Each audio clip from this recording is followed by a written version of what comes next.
بسم اللہ الرحمن الرحیم رب اشرح لی صدری ویسر لی امری واحلل عقدۃ من لسانی یفقہوا قولی۔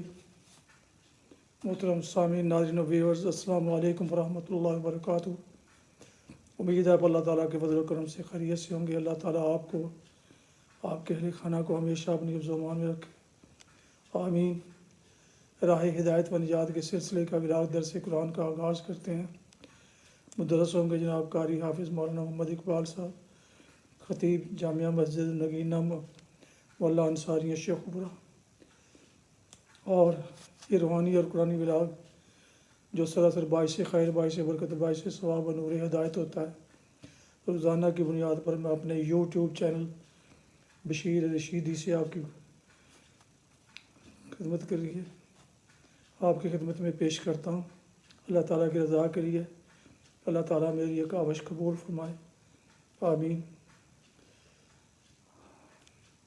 اگر آپ نے ابھی تک اس چینل کو سبسکرائب نہیں کیا تو پلیز سبسکرائب کر کے، دوستوں سے شیئر کر کے، لائک کر کے بیل آئیکن کو بھی پریس کر لیجیے گا، تاکہ آنے والے ایسے روحانی اور قرآنی ولاغ جو سراسر باعث خیر، باعث برکت اور باعث ثواب ہیں، وہ آپ تک اور دوستوں تک باقاعدہ اور بر وقت پہنچتے رہیں۔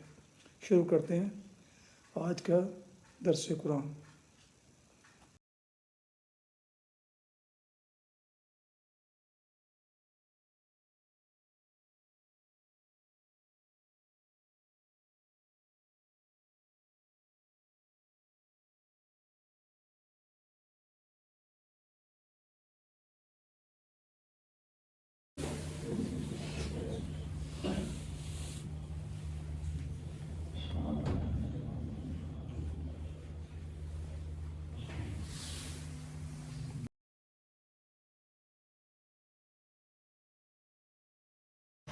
الحمد لله وكفى والصلاة والسلام على من لا نبي بعد.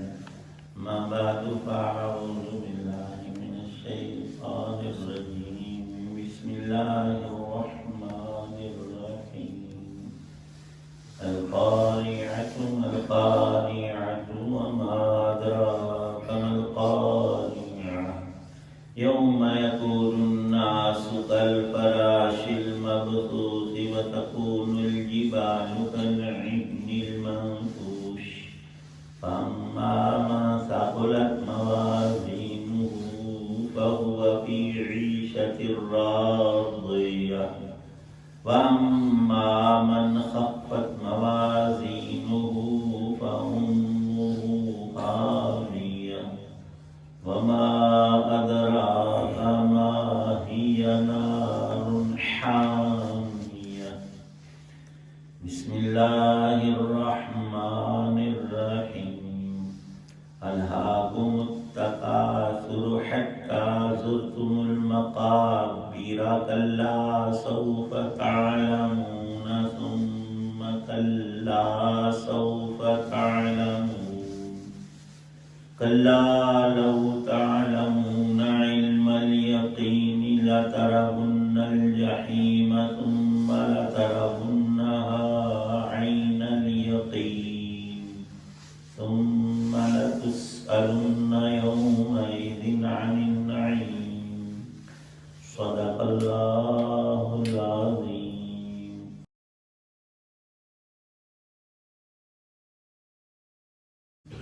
شروع اللہ کے نام سے جو سب پر مہربان ہے، بہت مہربان ہے۔ یاد کرو وہ واقعہ جو دل دہلا کر رکھ دے گا۔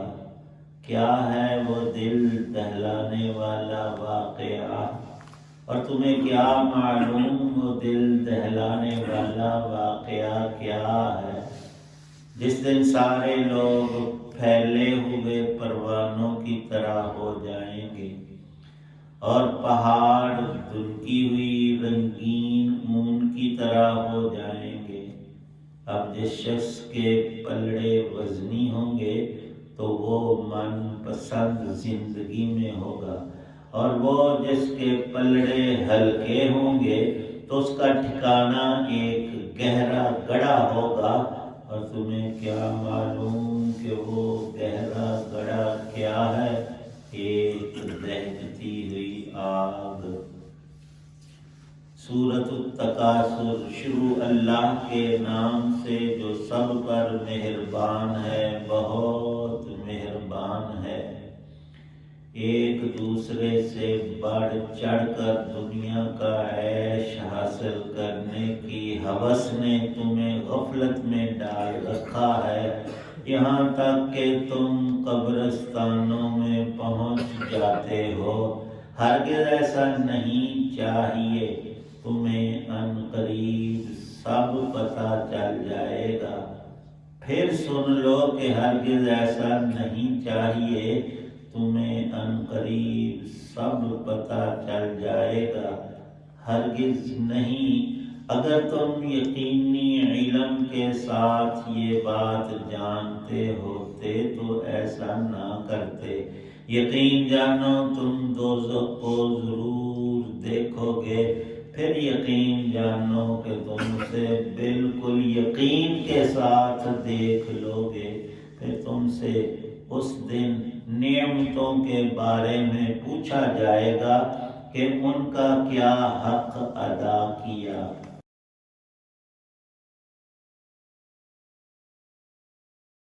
سورۃ القاریہ، سورۃ التکاثر۔ یہاں پر آ کر حق تعالی شانہ نے قیامت کے احوال، اوضاع اور مختلف پیش آنے والے اس عظیم ترین دن کے واقعات کو کثرت سے بیان فرما دیا ہے، اور دنیا کی کسی کتاب میں یہ موضوع اول تمہیں ملے گا نہیں، ورنہ تھوڑی اکا دکا بات۔ لیکن قرآن پاک نے جس توضیح کے ساتھ، وضاحت کے ساتھ، تشریح کے ساتھ اس دن کا ذکر کیا ہے، قرآن پڑھنے والے پر اس کے اثرات بالکل نمایاں ہو جاتے ہیں۔ اللہ تعالی شانہ نے قیامت کے کئی نام 20 قرآن میں ذکر فرمائے ہیں، ان میں ایک نام یہاں القاریہ، جو بھی صورت ہم نے پڑھی، اصل میں قاریہ کھڑکھڑانے کو کہتے ہیں۔ ایک چیز دوسری سے ٹکرائے تو وہ کھڑکھڑا کر پیدا ہوتی ہے۔ زلزلے کا جھٹکا جب آتا ہے تو ہماری دروازے، کھڑکیاں، یہ شیشے یہ کھڑکھڑانے لگتے ہیں۔ قیامت کے ہولناکی کو بیان فرمایا کہ دل انسانوں کے کھڑکھڑا جائیں، کانوں سے آواز ٹکرائے گی سور کی۔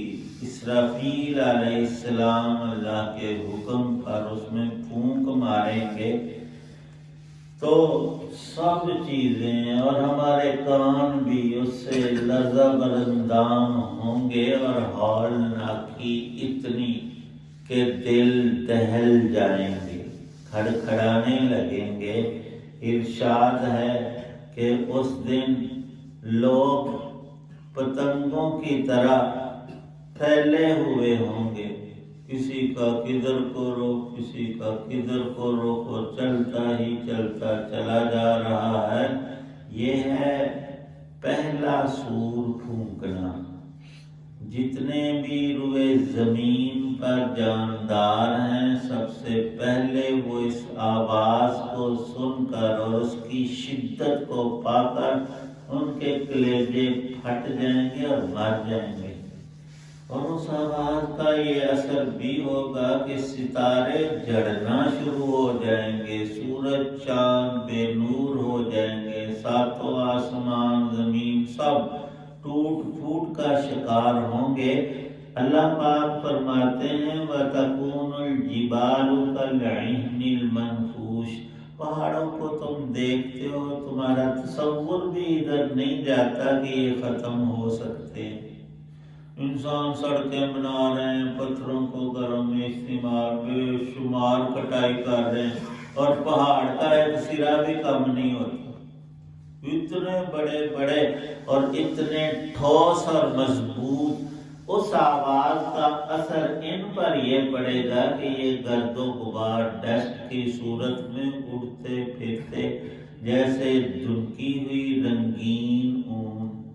تو نکات میں لکھا ہے مفسرین کرام نے پہاڑوں کے پتھروں کے کلر الگ الگ اللہ نے بنائے ہیں، کوئی سرخ ہے، کوئی کالا ہے، کوئی سفید دودھیا ہے، کوئی سبز ہے۔ تو رنگین اون بھی ایسی ہی ہوتی ہے، جب دنیا اس کو دھنتا ہے اور اس کے ریزے اور ریشے الگ الگ کرتا ہے تو اس کے گالے ہوا میں اڑتے پھرتے ہیں۔ پہاڑ جب اڑ رہے ہیں تو انسان کی کیا حیثیت اور کیا حقیقت اور کیا مضبوطی رہے گی۔ ارشاد ہے فَأَمَّا مَنْ ثَقُلَتْ، پھر ہم دوسری دفعہ جب اسرافیل کو حکم دیں گے سور پھونکنے کا، تم سب کے سب اللہ کی عدالت میں اگلے پچھلے کسی ایک کی کمی کے بغیر وہاں سب حاضر ہو جاؤ گے، تو عملوں کا تول ہوگا۔ گنتی نہیں فرمایا، گنے ہوئے بھی ہوں گے، لیکن عمل میں وزن دو چیزیں پیدا کرتی ہیں۔ ایک ہے اخلاص، اللہ کو راضی کرنے کے لیے ہم نے نماز، ایک یہ ہے کہ محلے دار کہیں گے بڑا نیک ہے، بڑا نمازی، کیا کہیں۔ یہ اگر ہمارا نظریہ ہے تو پھر اس میں وزن نہیں آئے گا۔ یہ تو ریاکاری ہے، یہ تو دکھاوا ہے، یہ تو اپنی نمائش ہے۔ ہم کہیں گویا یہ کہہ رہے ہیں کہ ہم نماز پڑھ کر گویا لوگوں سے داد لینا چاہتے، لوگ کہیں واہ واہ بڑا نیک ہے، تو وہ تو قیامت میں منہ پر عمل مارا جائے گا۔ دنیا میں شہرت کے لیے کیا تھا، وہ مشہوری تو تیری ہو گئی تھی، اب تیرا کچھ نہیں ہے۔ ہر عمل میں اخلاص نیت اولین شرط ہے۔ ہمارا صدقہ خیرات، روزہ نماز، حج زکوٰۃ، سب میں یہ ہونا چاہیے ہم اپنی نیت درست کریں، زبان سے بھی اللہ کے حضور عرض کریں اے باری تعالیٰ مجھے تیری رضا چاہیے، تو اس عمل سے راضی ہو جا، تیرے لیے میں تیری خوشنودی حاصل کرنے کے لیے یہ نماز، یہ صدقہ، یہ نیک عمل کرتا ہوں۔ اور ساتھ لکھا ہے کہ یہ بھی دعا مانگیں کہ یا اللہ اگر میرے دل میں ریاکاری ہے یا اس کا وسوسہ تو اس کی میں معافی مانگتا ہوں، بجائے اس کے کہ ہم نماز ہی چھوڑ دیں، لو جی پھر فائدہ کی ہوا ہے۔ تو پڑھ کر پھر دعا کر لیں۔ فرمایا کہ پہلے یہ نیت کرتے ہوئے یا اللہ یہ تیری رضا کے لیے نماز پڑھتا ہوں، یہ قرآن پاک پڑھتا ہوں، پھر آخر میں دعا پھر کر لیں یا اللہ میں بندہ ہوں، اگر ریاکاری کے لیے مجھ سے یہ ہو رہا ہے، میں کر رہا ہوں، تو مجھے معاف کر دے۔ تو فرمایا ریا معاف ہو جائے گی، عمل قبول ہو جائے گی۔ دوسری شرط وزن کے بڑھنے کی سنت طریقہ ہے، ہر وہ کام جو سنت پر ہم کریں گے اس میں وزن بہت بڑھ جائے گا اور وہ تول میں بڑا ہی قیمتی نکلے گا۔ اللہ پاک فرماتے ہیں کچھ لوگوں کے نیک عملوں کے وزن بھاری نکلیں گے، مقابلے میں جو گناہ تھے ہلکے پڑ گئے، اور ایک نیکی بھی بڑھ گئی ہے جس پاک میں صراحت ہے، تب بھی اللہ بخشش کر دیں گے کہ اس کی نیکیاں زیادہ ہیں، گناہ تھوڑے۔ اور لکھا یہ ہے کہ 3 طرح کے لوگ ہوں گے، کچھ تو غنی ہوں گے، غنی، انہوں نے بڑے نیک اعمال اور سب سنت پر اور اخلاص سے کیے، وہ مالا مال ہیں، وہ آخرت کے امیر اور شہزادے ہیں، بادشاہ ہیں وہاں، وہ ہیں نیک اعمال اخلاص سے ساری زندگی کرنے والے۔ دوسرا طبقہ ہے محتاج، ان کے پلے میں ہیں لیکن چند نیکیاں تھوڑی سی بس، وہ محتاج ہیں۔ اور تیسرا کرو فرمایا کہ وہ شروع میں غنی ہوگا اور اینڈ پر محتاج نظر آئے گا۔ وہ لوگ ہوں گے جنہوں نے نیک کام بہت کیے تھے لیکن حقوق العباد کو پامال کیا تھا، معاملات اخلاقیات اس سب میں کمزور رہے، ماں باپ بہن بھائیوں رشتہ داریوں کے حقوق سے قطعاً نظریں ہٹائے رکھا کہ میں تو نمازی ہوں، روزے بھی رکھتا ہوں، حج بھی کیا، میں تو بخشایا ہے، سارے دوست کی میں نے یہ ذہنیت لے کر بیٹھ جائے گی۔ ہر چیز کا اللہ پاک نے حق رکھا ہے، یہاں تک کہ فرمایا کہ تیری ذات کا بھی تیرے اوپر حق ہے۔ رب نے یہ نہیں کہا کہ اپنے آپ کو بھوک اور پیاس سے تڑپائے رکھے گا تو نیک بندہ ہے، اور کھائے گا پیے گا اور سیراب ہوگا تو برا بندہ ہے، یہ کہیں قرآن میں نہیں فرمایا، بلکہ یہاں تک ارشاد ہے تیرے پاس کھانے پینے کو کوئی حلال چیز نہیں، تو کسی جنگل تنہائی کسی ایسے مقام پر ہے کہ اب تیرے پاس کچھ بھی نہیں، کھانے پینے کو بھوک پیاس کثرت سے ہے اور حلال جائز ہے ہی نہیں، وہاں کوئی مردار پڑا ہے تو فرمایا 2-3 لقمے لے لو، حرام کھا لو، کیوں؟ جان بچانا فرض ہے۔ یہ ایک قرآن پاک کی آیت ہے، یہ اللہ نے گنجائش دی ہے کہ جان ہوگی تو پھر آگے کام سارے چلیں گے۔ تو قیامت کے روز کچھ لوگ لے کر آئیں گے نیکیاں بہت، شروع میں امیر ہوں گے، آخر میں وہ دکھائی دیں گے بالکل غریب ہو گئے، پاس کچھ نہیں رہا، کدھر گئے اعمال؟ کسی کو گالی دی تھی، کسی کی زمین دبائی تھی، کسی سے کچھ زیادتی کی تھی، اس دن بندوں والا معاملہ اللہ کے معاملات سے 70 گنا زیادہ شدید ہوگا۔ یہ نہیں کہ رب نے پوچھنا ہی نہیں نماز کا اور نیک عمل کا، وہ بھی پوچھو نہیں فرائض کو پورا کیا کہ نہیں، لیکن بندے نے چبڑ جانے جن میں ایک ادھی نیکی لگتی ہو تو پھاڑے گا سانو کرے، وہ نہیں چھوڑے گا۔ اب یہاں لطیفے تو سنا لیتے ہیں لیکن یہ باتیں وہاں چلے گی نہیں۔ ایک شخص نے سارے محلے سے قرض لے کر کھایا ہوا تھا، ڈکار مار گیا، تو ایک قرض خواہ آیا کہ پتر نہیں انہیں دینا، قیامت نو تیرے گلے تو پھڑاں گا رب دے سامنے، اتھے تو کٹے گا نا میرا مال دیں۔ انہیں آخیا کہ اتنے سارا محلہ ہونا، سارے ہاتھ پیر جی تیری بھی کوئی انگل اڑی تیڑا لی، یہ تو ہم دنیا میں کہہ رہے ہیں، وہاں یہ معاملہ نہیں۔ اللہ نے موازین القسط، انصاف کا ترازو گاڑ کر، اور بعضی روایات میں ہر بندے کا ترازو الگ اس کا ہوگا اور وہاں فرشتہ کھڑا ہوگا، جب اس کا تول ہو جائے گا اور موازینہ اس کے نیکی کے وزن بڑھ جائیں گے تو فرشتہ اعلان کرے گا، جسے پاک میں ہے وہ سارے انسان سنیں گے، آدم علیہ السلام سے لے کر آخری بندہ جو اللہ نے دنیا میں پیدا کیا، سب کو آواز جائے گی کہ یہ شخص وہ ہے کہ اعمال کا وزن اس کا بڑھ گیا ہے، نیکیاں زیادہ، یہ خوش نصیب ہمیشہ کے لیے کامیاب ہو گیا ہے، اور جس کے اعمال کا وزن موازین وہ کم نکلا اور گناہ بڑھ گئے، نیکی تھوڑی تھی، فرشتہ اعلان کرے گا کہ یہ ناکام ہو گیا ہے۔ اور یہاں اللہ پاک نے ایک لفظ فَأُمُّهُ حَاوِيَةٌ فرمایا کہ دوزخ میں ایک گڑھا ہے، وہ ٹویا پنجابی ہمارے تو چھوٹے چھوٹے ہوتے ہیں نا، فرمایا اس کی گہرائی کو سوائے رب کے کوئی نہیں جانتا، تو اس میں بھی انسانوں کو ڈالا جائے گا، وہ ہمیشہ ہی نیچے سے نیچے اور آگ در آگ میں ہی ڈوبتے چلے جائیں گے۔ دوسری بات ارشاد یہ فرمائی سورۃ التکاثر میں، بندے کو کثرت نیک عملوں کی چاہیے تھی، یہ پیسے کے پیچھے، دنیا کی راحت عزت کے پیچھے پڑا ہے۔ الہاکم التکاثر کہتا ہے کہ اپنے خاندان میں میرے پاس سب سے اچھا مکان، گاڑی سواری ہونی چاہیے، میری اولاد سب سے بہتر حالت میں ہو، اور میری نسلیں سنور جائیں، اس کے لیے دن رات اس نے ایک کیا ہوا ہے۔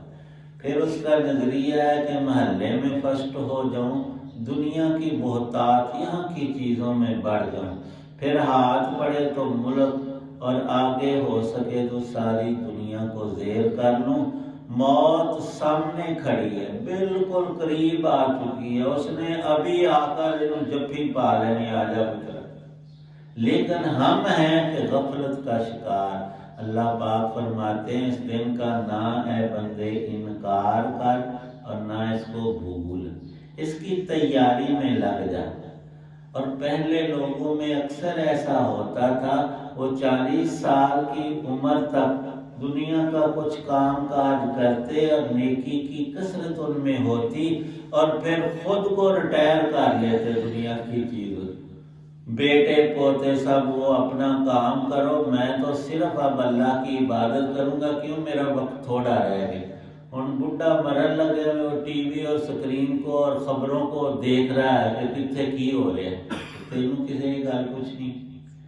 اللہ پاک نے یہاں قبر کا ذکر فرمایا ہے، آخرت کا قیامت کا ذکر کر کے سارے قرآن کو بھر کر، اور آخری یہ سورت قیامت سے متعلق سورت التکاثر میں اللہ پاک فرما رہے ہیں، بندے جا تو تیرا ہر قدم قبر کی طرف رہا ہے اور دیکھ رہا ہے ان عارضی چیزوں کو۔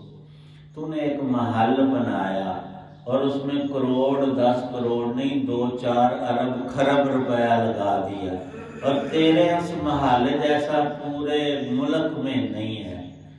اب تیری آئی رہنے کی باری، پہلے بھی ایسا ہوتا آیا، شداد نے جنت بنائی تھی، اسے دیکھنی نصیب نہ، یہ ایک نرا واقعہ نہیں ہے، یہ تاریخ اپنے آپ کو دہراتی ہے، اور اللہ پاک اپنے لفظوں میں ہمیں سمجھاتے ہیں، میں نے تجھے نعمتیں دی، تجھے تندرستی، جوانی، توانائی، قوت سب میں نے دی ہیں، تو سمجھتا ہے میری اپنی تو کہاں سے لایا، اور کس سے تو نے آنکھیں خریدی اور زبان لی؟ یہ سب رب کی نعمتیں، ان کا شکر یہ ہے کہ اللہ کی نافرمانی میں زبان نہ چلا، آنکھ کو نہ لگا، سارے تیرے اعضاء رب کے فرما بردار ہوں۔ اور اس کا بنیادی طریقہ ام الحسنات نماز ہے، نماز کی پابندی کر، پھر تیری توفیق بڑھ جائے گی۔ اور یہاں پر یہی درس ہم سب کے لیے ہے، اے بندے نہ رب کی یاد کو چھوڑ اور نہ اپنی قبر اور آخرت کو بھول، اس کے لیے تجھے آج ہی ابھی ہی سب کچھ کرنا ہے۔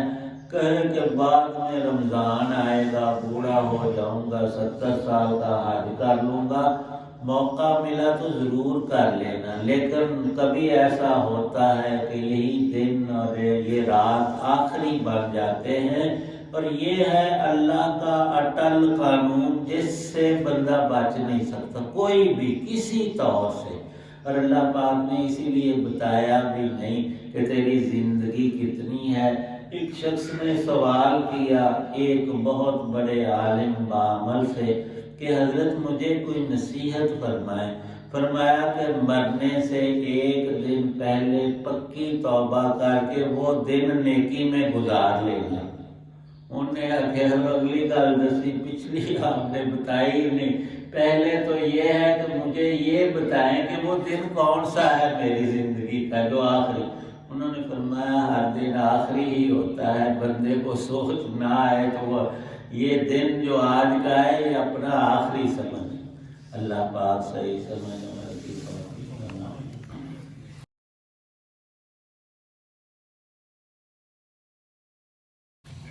الحمدللہ رب العالمین والصلاة والسلام علی رسول النبی، اللہم صلی علی سیدنا محمد وآلہ بقدر اسمہ وجمال۔ یا اللہ پاک سب بیماروں کو تندرستی عطا فرما، ہم سب کی پریشانیاں دور فرما، دین کی سمجھ اپنے پاک نام اور کلام کی لذت عطا فرما، سنت کا نور اور روشنی نصیب فرما، ہر عمل میں اخلاص سنت طریقہ نصیب فرما۔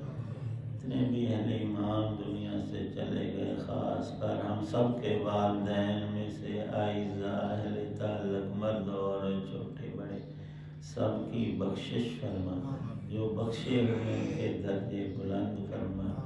یا اللہ پاک ہماری دین دنیا کی تمام جائز حاجات ضروریات اپنے خزانوں سے عطا، صرف اپنی ذات کا محتاج رکھ، کسی بندے کا ہمیں اپنی اولاد اور گھر والوں کا بھی محتاج نہ کرنا۔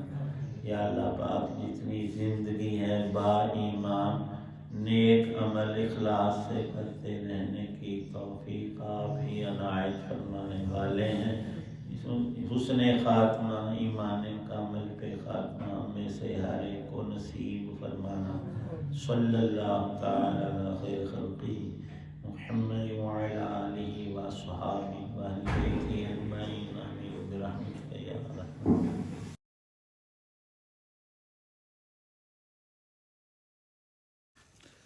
محترم ویورز، یہ تھا آج کا راہ ہدایت و نجات کے سلسلے کا ولاگ درس قرآن، جس میں آج سورہ التکاثر اور سورہ القاریہ اور سورہ التکاثر کی تلاوت، ترجمہ اور تفسیر بیان کی گئی۔ مدرس تھے جناب مولانا محمد اقبال صاحب، اور اسے میں نے اپنے یوٹیوب چینل بشیر رشیدی سے آپ کی خدمت میں پیش کیا۔ یہ روزانہ کا ولاگ جو سراسر باعث خیر، باعث برکت اور باعث ثواب آپ کی خدمت میں اس چینل کے ذریعے پیش کرتا ہوں۔ یہ دفعہ پھر گزارش ہے کہ اگر آپ نے ابھی تک اسے سبسکرائب نہیں کیا تو ضرور سبسکرائب کر لیجیے گا، بیل آئیکن کو پریس کرنا مت بھولیے گا۔ اللہ تعالیٰ آپ کا حامی و ناصر ہو، اللہ تعالیٰ آپ کو، آپ کے اہل خانہ کو ہمیشہ اپنی حفظ و امان میں رکھے، آمین۔ اپنی دعاؤں میں پاک وطن، والدین، آباء و اجداد، اعزاء وقار دوستوں کے علاوہ اس ناچیز کو بھی ان میں شامل فرمائیں تو انتہائی شکر گزار ہوں گا۔ یہ دعا کرتا ہوں کہ اللہ تعالیٰ آپ کو، آپ کے اہل خانہ کو ہمیشہ اپنی حفظ و امان میں رکھے، شاد باد رکھے، آباد رکھے، آمین۔ السلام علیکم ورحمۃ اللہ وبرکاتہ۔ پاکستان زندہ باد۔ اللہ حافظ۔